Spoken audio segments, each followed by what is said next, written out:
ممدوح، جنبي بيتقطع وحاسس إن روحي بتطلع، وديني المستشفى أبوس إيدك. أخويا اللي قال لي الجملة دي كان بيحاول يستنجد بيا عشان كان تعبان جدا. خليني أحكي لك حكايتي الغريبة اللي بسببها عانيت شوية وقت، بس الحمد لله ربنا سترها عليا.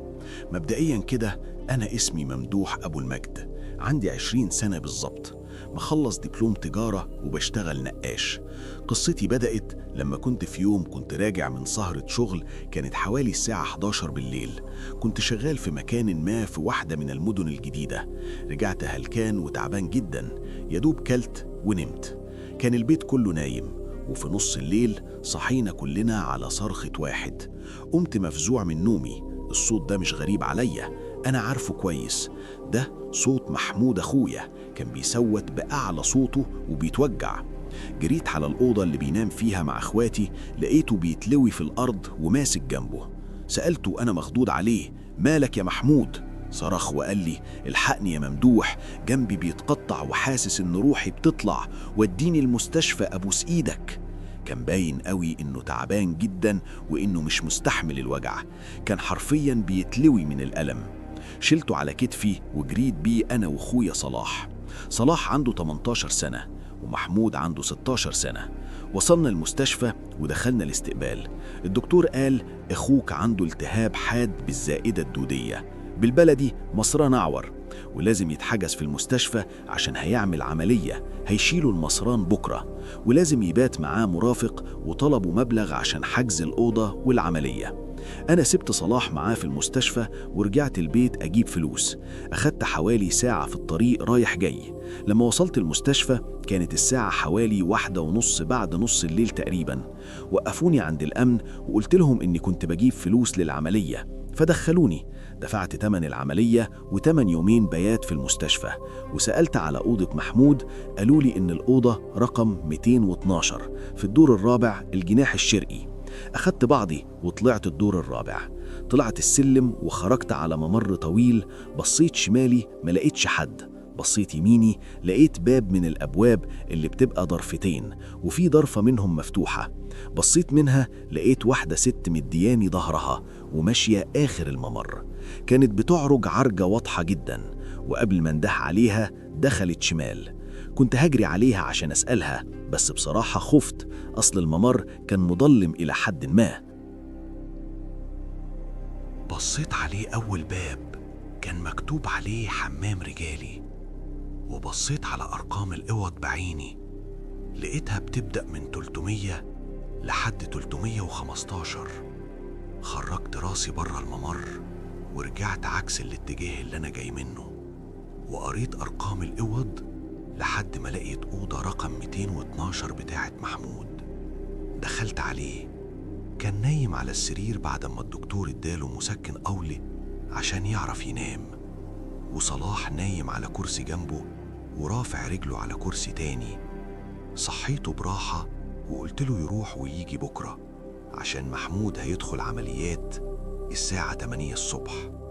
مرضيش يروح وقال لي إنه يدوب سواد الليل ومش هينوبه غير المرمطة في المواصلات دلوقتي، وإنه هينام على الكرسي للصبح، وكده كده الأمن عدى خلاص ومش هيعدوا تاني. مش هيجي غير حد من التمريض عشان محمود له حقنة الساعة 3:30، وساعتها هيبقى يستخبى في أي حتة لحد ما الممرض يعدي، عشان ممنوع تواجد أكتر من مرافق مع المريض. وافقته وخدت كرسي وهو كرسي، ورفعنا رجلينا على السرير اللي نايم عليه محمود وغرقنا في النوم. كنت تعبان جدا وجسمي مكسر، ده غير النومة المتعبة بتاعة الكرسي، فكنت نايم مش مستريح. حلمت بكابوس بس مش فاكر ايه هو، زي ما أكون في مكان مقفول وفي حاجة مرعبة. مش قادر أجمع الكابوس بالظبط، بس اللي فاكره إني صحيت على حركة في الممر بتاع المستشفى. بصيت لقيت الممرض بيلف على الأوض عشان الأدوية. صحيت الواد صلاح عشان يستخبى لحد ما الممرض يعدي، عشان لو حد شافنا إحنا الاتنين هيطلع حد مننا بره. قلت له يدخل من الباب اللي دخلت منه عند الأوضة رقم 300. واتفقت معاه إني لما رنله على الموبايل يرجع. أخد تليفونه وجر نفسه للممر وهو نص نايم. دخل صلاح مطرح ما وصفت له، وأنا استنيت الممرض. بصيت في الساعة لقيتها 3:30 بالظبط. اتمطعت واتاوبت وطرقعت ظهري. قعدت على الكرسي وأنا بحاول أفتكر الحلم. ركزت قوي بس برضه ما جبتش أي تفاصيل غير اللي أنا بقوله لكم ده. مكان مقفول وحاجة مرعبة. وأنا مركز وبحاول أفتكر الحلم لقيت الباب خبط ودخل عليا ممرض مكشر تكشيرة كبيرة جدا. بص لي من فوق لتحت وهو بيقول ميعاد الحقنة. هزت له دماغي وسبته يجهزها، وطلعت من جيبي ورقة ب50 جنيه حطيتها له في جيبه عشان يخف ايده في الحقنة المحمود ويظبطنا. أخد ال50 جنيه وحاله اتبدل. التكشيرة اتبدلت لابتسامة، والبصة اللي من فوق لتحت اتبدلت بكلمة باشا. ادى المحمود الحقنة وانا برغي معاه. قلت له انت منين بقى يا ريس؟ ابتسم وقال لي انا ساكن جنب المستشفى، عشان كده بمسك وردية بالليل. طلعت سجارة واديتها له وانا بقول له اسم الكريم ايه؟ اخدها حطها في ودنه وقال لي اخوك جابر، وانت؟ رديت عليه وقلت له انا اسمي ممدوح، بشتغل قسطي نقاش. رد وقال لي يا باشا اجدع ناس، انت لو احتجت اي حاجة انده عليا وقول يا جابر وانا تحت امرك يا قسطي ممدوح. خبطت على كتفه وانا بقول له تعيش يا جابر. طب ما دام انت طلعت جدع كده وابن بلد كنت عاوز اقول لك حاجة. رد وقال لي أؤمرني يا باشا تحت امرك. بصيت له وقلت له بصراحة كده الواد اخويا الوسطاني كان بايت معايا انا واخوه ومرضتش اروحه عشان الدنيا ليل، انت فاهم طبعا المواصلات والدنيا، فعشان كده كان مستخبي ورا الباب اللي في اخر الممر لحد ما تعدي. بس بما انك طلعت رجولة كده وشبهنا انا بعرفك انه بايت معايا عشان لو حد شافه ما تتأذيش. بص لي وبرق وصرخ في وشي وقال يا نهار اسود ومنيل ب60 نيلة، انت قلت مستخبي فين؟ بصت له باستغراب وقلت له ورا الباب اللي في اخر الممر اللي ما سابنيش لما خلص كلامي وطلع يجري من الأوضة وهو بينده بعلو حسه على أسامي ناس. يا علي، يا منصور، يا إسلام، تعالوا بسرعة. طلعت أجري وراه أشوف فيه إيه. كنت مستغرب قوي كل الهيصة اللي هو عاملها دي عشان 2 مرافقين مع مريض، وبعدين أنا لسه مديله 50 جنيه. كنت بجري وراه وأنا ناوي أتخانق معاه على كل الهليلة اللي هو عاملها دي.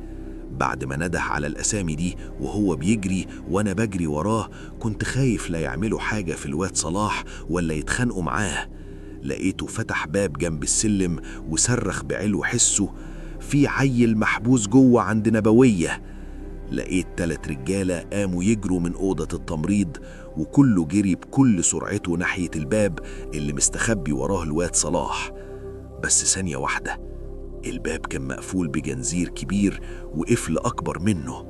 وصلت لهم وأنا بقول له إيه يا عم الهيصة دي؟ كل ده عشان الواد هيبات معايا؟ بصلي بغيظ وقال لي وهو بيصرخ يبات معاك إيه؟ الله يخرب بيتك، هتودينا في داهية. وبص الواحد من الرجالة اللي كانت واقفة وكان باين عليهم الخوف فعلا وقال له كلم الأمن خليهم يجيبوا المفتاح نلحق الغلبان اللي جوه. هو قال الجملة دي والراجل طلع جري على أوضتهم عشان يكلم الأمن. فأنا قلت لجابر الممرض يا عم الباب مقفول بالجنزير والقفل، أكيد الواد ما دخلش، اصبر أنا هرنله على الموبايل تلاقيه دخل أي أوضة ولا نزل على السلم لما شاف الباب مقفول. ورفعت الموبايل وطلبت صلاح وفتحت السبيكر عشان الصدمة تشلني حرفيا. لقيت صوت التليفون بتاع صلاح جاي من ورا الباب بيرن. كلنا اتجمدنا حرفيا، وفجأة السكة اتفتحت وسمعت صوت نفس عالي قوي. قربت التليفون من بقي وقلت واد يا صلاح انت كويس؟ عدت نص دقيقة صمت تام وصوت النفس بيسرع قوي. وسمعت صوت صلاح بيقول بصوت واطي جدا: الحقني يا ممدوح، هتموتني. وبعدها سمعنا صرخة جامدة جدا طالعة من ورا الباب والتليفون مع بعض، وسمعت صوت حاجة بتتكسر في نفس الوقت اللي السكة اتقفلت فيه. ما قدرتش أمسك نفسي ورميت نفسي على الباب، فضلت أخبط وأرزع وحاول أكسره وأنا بصرخ وبنده على صلاح. خبطت على الباب بإيديا الاتنين وبكل قوتي، وفجأة وأنا في عز ثورتي دي أسمع ترزيع جامد على الباب من الناحية التانية، ويتزق الباب جامد وكأن في حد من الناحية التانية بيحاول يفتحه. حطيت ودني على الباب وأنا بنده على صلاح، بس سمعت صرخة عالية قوي وصمت تام. أقل من 5 ثواني الدنيا في الدور اتقلبت. لقيت 5 رجالة بتوع الأمن وحوالي 3 دكاترة، منهم راجل كبير في السن وله هيبة، طالعين بيجروا على الباب. واحد من بتوع الأمن جري على القفل ودب فيه مفتاح فتحه وشد الجنزير عشان الباب يتفتح. الممر كان مظلم حرفيا، كله كان خايف يدخل الممر ده. أنا أول واحد اندفعت بكل سرعتي جوه أدور على صلاح. فتحت كشاف التليفون وندهت عليه: صلاح، واد يا صلاح، انت كويس؟ أول مكان فكرت أدور فيه هو الحمام. بمد إيدي عشان أفتح الباب والرجالة ورايا، عشان تحصل أكتر حاجة مرعبة حصلت لي في حياتي. قبل ما إيدي تلمس أكرة الباب لقيت الباب اتفتح لوحده، وسمعت صوت خطوات جاي من ورا الباب، خطوات تقيلة وبطيئة ومرعبة. صوت تزييق الباب والخطوات رعب قلوبنا كلنا. عدت 10 ثواني وظهرت الست الكبيرة اللي كانت ماشية في الممر. عرفتها من عرجتها.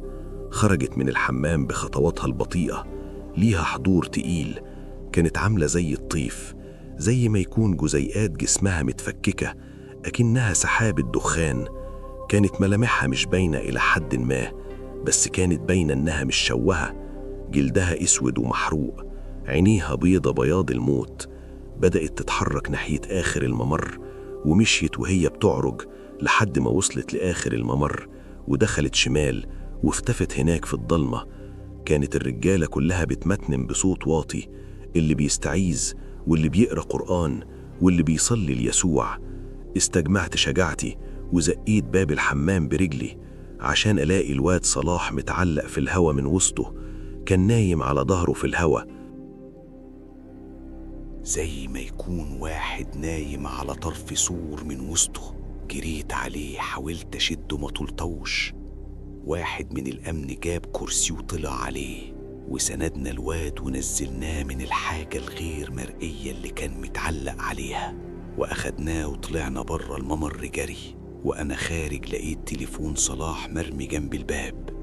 أخدته حطيته في جيبي، وقفلوا الباب بالجنزير والإقفال تاني. 2 دكاترة أخدوا صلاح على طول للاستقبال عشان يسعفوه، والراجل الكبير اللي له هيبة اللي عرفت إنه مدير المستشفى أخدني على مكتبه في الدور الأول. طلب لنا ليمون ساقع وبدأ يتكلم معايا وقال: طبعا أنا مقدر اللي حصل ده، أنا بس مش عاوزك تحكي أي حاجة من اللي انت شفتها دي لأي حد، وفي المقابل هنعمل لك عملية أخوك بالمجان وله كل الرعاية المطلوبة لحد ما يقوم بالسلامة. رديت عليه وقلت له: أنا عاوز بس أطمن على صلاح، الواد شكله اتصرع. واطمن يا باشا، مش هحكي أي حاجة لحد، إحنا مش بتوع مشاكل وماشيين جنب الحيط، بس أنا عاوز أفهم إيه اللي حصل، عشان لو ما فهمتش أنا ممكن يحصل لي حاجة أو أتجنن. اتنهد بصوت عالي وقال لي: أنا هحكي لك عشان تفهم وعشان أطمنك على أخوك كمان. من حوالي 4 سنين كان عندنا عاملة نظافة اسمها نبوية، كانت ست طيبة وبنت حلال، كانت بتشتغل في المستشفى، كبيرة في السن إلى حد ما، اتجوزت وربنا رزقها بولد واحد اسمه عوض. ولما جوزها توفي اشتغلت معانا هنا عشان جوزها كان عامل باليومية وما كانش ليها أي مصدر دخل تاني، وكمان هي اللي بتصرف على ابنها. كان الكل بيحبها. في الوقت ده جناح المستشفى الغربي كان شغال ومفتوح وبنستقبل فيه حالات، والست نبوية كانت هي المسؤولة عن نظافة الغرف والحمامات. وفي يوم بعد نص الليل كانت المستشفى هادية ومفيش حالات، والتمريض في أوضهم، والست نبوية كانت قاعدة على كرسيها على باب الجناح الغربي جنب الحمام. في الوقت ده النور كان بيقطع، فكان عندنا مولدات للمستشفى بتشتغل بالبنزين، وكنا بنخزنه في آخر حمام من الحمامات الرجالي. ساعتها الأمن شاف عوض داخل المستشفى. عوض كان مدمن مخدرات، عشان كده أنا كنت منبه عليهم إنه ما يدخلش من باب المستشفى. ولما فرد الأمن اعترضوا ووقفوا، عوض قال له إنه هيدخل ياخد فلوس من والدته ويمشي على طول ومش هيطول، وإنها مستنياه، فسمح له فرد الأمن إنه يدخل. وصل عوض للدور الرابع، لقي الست نبوية بتنظف الحمام. طلب منها فلوس وهي حرفيا ما كانش معاها. اتخانق معاها وبدأ يمد إيده عليها. حاولت الست نبوية إنها تستنجد بزمايلها، فعوض حط إيده على بقها عشان يمنعها تصوت، وما كانش عارف إنه كده بيكتم نفسها. حاولت تقاومه بس ما قدرتش، ما سابهاش غير وهي قطع النفس وميتة في إيده. ولما قدر حجم الكارثة اللي عملها ومعرفش يعمل ايه في الجثة او يتصرف ازاي، ملقاش حل غير انه يرمي عليها بنزين من اللي متخزن ويولع فيها عشان الممرضين يكتشفوا النار والدخان ويبلغوا المطافي والشرطة، اللي مع التحقيقات اكتشفوا الجريمة وقبضوا على عوض واتعدم. ومن ساعتها واحنا بنسمع صوت خطواتها او بنشوفها في الجناح، فقفلنا الجناح كله وخرجناه بره الخدمة بدعوى تجديد. خلص الدكتور كلامه وانا كنت مذهول من اللي سمعته، ما كانش عندي حاجة اقولها، وقطع صمتنا ساعتها تليفون مكتبه. ولما رد قالوله ان صلاح فاق. جرينا احنا الاتنين على اوضة الكشف اطمن على اخويا اللي نجي من رعب مميت، ويا ريته ما نجا منه. الواد شعره كله مطقطق ابيض وبيتبول على نفسه وما بينطقش، نظره زايغ وسرحان، يصرخ مرة واحدة ويرجع يهد تاني. الدكتور قال لي دي صدمة عصبية محتاجة علاج كتير، والمستشفى هتتابع معاه وتعالجه على حسابها. وبعد 4 أيام كنت راجع بمحمود وصلاح البيت وبدأنا جلسات العلاج. وبعد الحادثة دي كنا كل يوم بنصحي بالليل الساعة 3:30 كل يوم على صرخات رعب من صلاح. وعدى أسبوع والتاني وحالة صلاح زي ما هي ما بتتحسنش، لحد ما الدكاترة قرروا يوقفوا العلاج لأنه ما كانش بيجيب أي نتيجة. صلاح حرفيا ما كانش بيتكلم خالص، وطول الوقت سرحان وشارد أكنه مش شايفنا، بقى عامل زي اللعبة الجلد. طول اليوم ساكت وسارح بنظره، لو محدش أكله ما ياكلش، ولو محدش نظفه ما يهتمش بنظافته. وبعدها بقى يخرج يعد عند الجامع الكبير، هادي وساكت، ما يكلمش حد ولا يتعامل مع حد. ولما أنا أو أبوه أو حد من إخواته يرجعوا البيت كان بيهيج ويصرخ وما يهداش غير في مكانه جنب الجامع. وفي يوم كنت بدور على حاجة في الدولاب، لقيت تليفون صلاح اللي كان معاه في الحادثة. شاشة التليفون كانت مش شغالة، وديته يتصلح وعديت تاني يوم أخده. روحت البيت ودخلت السرير وفي إيدي تليفونه، كنت بقلب فيه بلا هدف. دخلت على الصور وكنت بتفرج عليها. صلاح كان بيحب يتصور قوي، عنده أكتر من 2000 صورة. لقيت فيديو لفت انتباهي، واللي لفت انتباهي فيه هو تاريخ الفيديو نفس تاريخ الحادثة. شغلت الفيديو وبدأت أتفرج عليه. الكاميرا مصورة باب الحمام من جوه. الظاهر إن صلاح كان بيقضي حاجته، لأن هدومه الداخلية باينة في أول الفيديو وهي ساقطة على رجليه. الموبايل بينزل تحت عقب باب الحمام عشان يصور، وهنا بتظهر نبوية وهي واقفة على باب الحمام بشكلها البشع ووشها المحروق وعينيها البيضة، بتقرب ببطء الباب الحمام اللي صلاح قاعد عليه. التليفون بيترعش في ايد صلاح وهو بيصور. بتقرب نبوية من الباب وتفتحه. التليفون في ايد صلاح جايب زاوية تصوير من تحت. نبوية بتقرب وشها لصلاح وبتشمه ببطء، وفجأة الكاميرا بتقطع على اتصال. أكيد كنت أنا صاحب الاتصال ده، والفيديو بيخلص. حسيت بشفقة كبيرة قوي ناحية صلاح. أكيد التجربة اللي مر بيها سببت له أذى كبير قوي، بس كان الفضول هيموتني أعرف إيه اللي حصل بعد كده. حاجة هتفضل غامضة إلى ما لا نهاية. حطيت التليفون جنبي ونمت. فتحت عيني لقيت نفسي في حمام. أيوة، هو ده الحمام اللي كان محبوس فيه صلاح. في صوت خطوات بره. حسيت بالرعب وكأن قلبي هيخرج من مكانه. وبدون مقدمات الباب اتفتح عشان ألاقي في وشي نبوية بتقرب من وشي بشكلها المحروق وعينيها البيضة. كنت بترعش رعشة قوية جدا.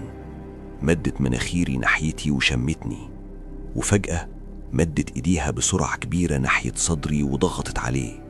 حسيت كأن صدري بيفضي من الهوا. ما كنتش قادر أدخل أكسجين تاني في صدري. الهوا بيقل وأنا حاسس إني بترفع لفوق. عينيا بتقفل واحدة واحدة. بحاول آخد نفسي بكل قوتي بس مش قادر. بحس إني وعيي بيروح مني وبيغمى عليا. في محاولة أخيرة حاولت بكل قوتي آخد نفسي. حسيت كأن صدري اتشرخ وصحيت من النوم وأنا بكح. أخدت أنفاس سريعة ورا بعض لحد ما هديت وعرفت صلاح شاف إيه وإيه اللي حصل له. استعذت بالله من الشيطان الرجيم وحمدت ربنا إنه كابوس. بس للأسف الكابوس ده فضل مستمر معايا. كل ما غمض عيني أشوفه.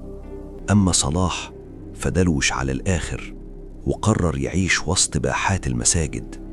فضل إنه يعيش مشرد. وفي يوم وليلة اتقطعت أخباره، أو تقدر تقول إننا بطلنا ندور عليه ونسيناها خالص.